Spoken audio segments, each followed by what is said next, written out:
Good evening, everybody. I'm ready for bed, and I was just kind of getting ready to shut down the computer, and this appeared on my Facebook. Am I going to get in trouble for this?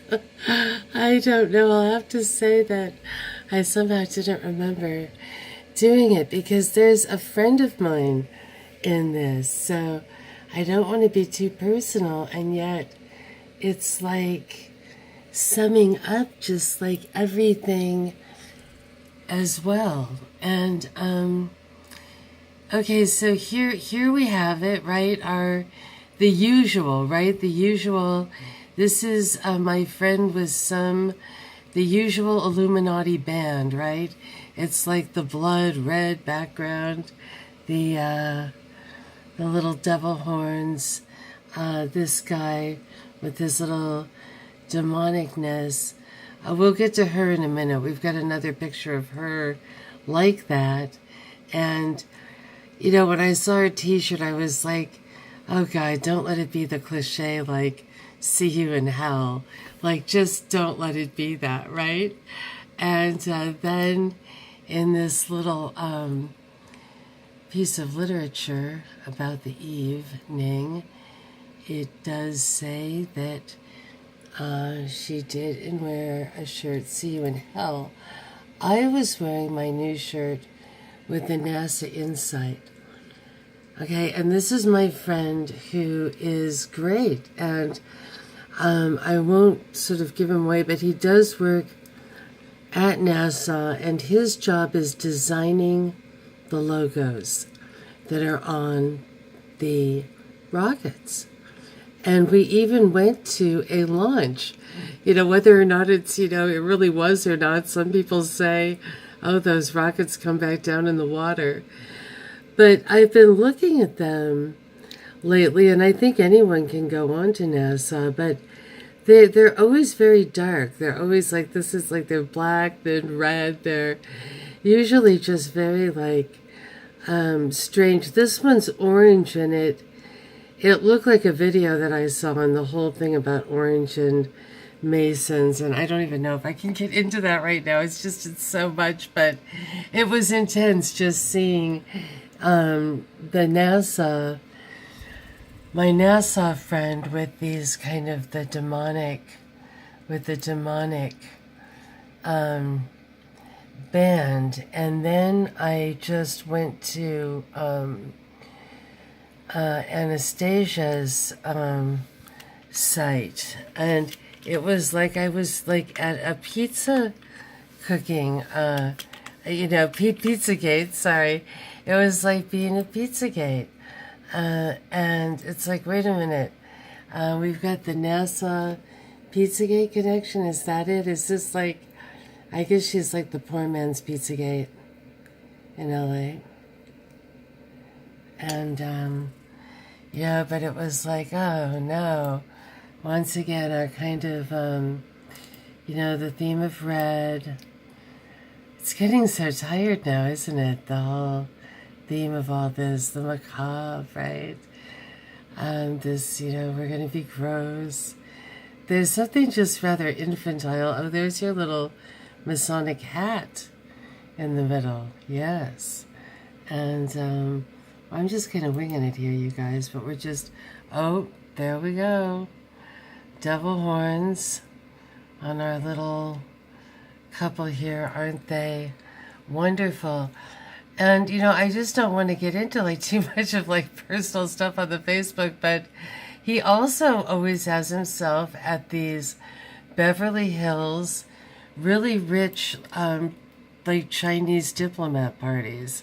And I'm not going to take any pics of those, like no way, but it's just so weird, like our little poor man's Pizzagate here, and with the NASA person who, like I said, is a friend. Earlier tonight, I think I was talking to you all about my friend Adam Parfait, who I was like, oh my God, that we were somehow strange bedfellows. I think that sometimes I have been good friends with the enemy just because, I mean, he was a publisher. He knew how to read. He wasn't just, you know, your usual whatever. Here we are, sorry, I'm putting that there for a second because I did want to show you, I had promised you I would show you an Adam Parsley book. And now that I'm home, he was so amazing. And this is not like, this isn't an enemy book. He actually published some of my very favorite books ever. And so it was wild that he lived in Washington, because really he started out in LA, and the first time I ever heard about him was he had a Muck Publishing, and it was this fabulous publishing company. I did not know Adam. I didn't know Adam from Adam. And I had a roommate who was just always getting really fabulous books in New York, and we realized, oh my God, things are coming from this Amok Publishing, and then we started, you know, being interested in that, and then meeting Richard Metzger. He met Richard Metzger, and Richard Metzger was, wow, Adam, you were so sweet to do this. Richard Metzger came to a party one night at our place, and I think that he knew Adam, and Richard was the concierge at some bizarre hotel, the Palladium or something, and he had been living in Venice Beach before that, and had gone through a divorce, and was now in New York. And he ended up starting something called Disinfo, and it became a big website, and then it became a show. I've seen some old Disinfo episodes over in wow, see, so this is like a very comprehensive, it's like hundreds of pages, literally hundreds of pages. This is, you know, the table of contents itself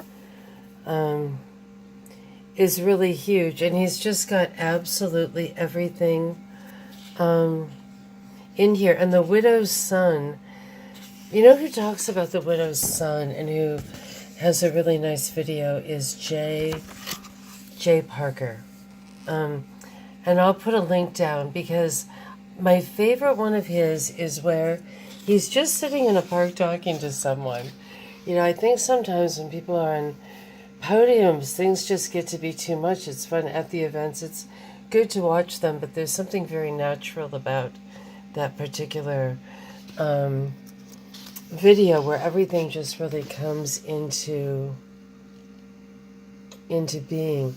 So, wow, yeah, absolutely everything is in this book. So then, you know, I left New York, and then not too many years later, read an incredible book called Psychic Dictatorship, put out by Feral House Press. And I didn't realize that Feral House was sort of maybe another branch of Amok, and that it was all Adam behind all of this. And then when I came to Olympia, a friend of mine had just gotten published by Adam, and I was like, oh my God, I've been reading his books for years, and had met Alex. Alex had come up here, and that's almost a whole nother story in itself. Maybe, do I dare tell it?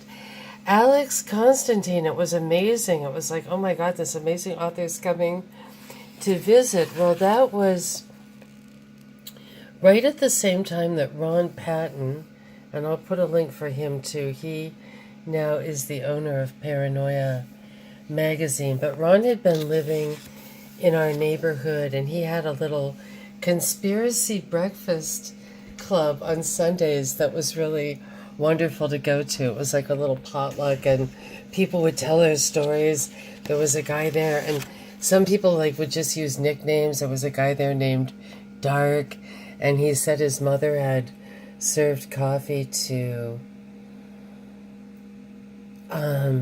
Ted Bundy in Florida, but she wasn't his type, so he was really glad about that. But this man came down, and I think it was just so weird for Alex that Alex ended up running up the driveway, was the last that everyone saw him. And yeah, that was intense. And the man, I'm trying to remember his name. He did write a book, and he had been born into a criminal background, a criminal family, and they also were very much part of zoos, fairs,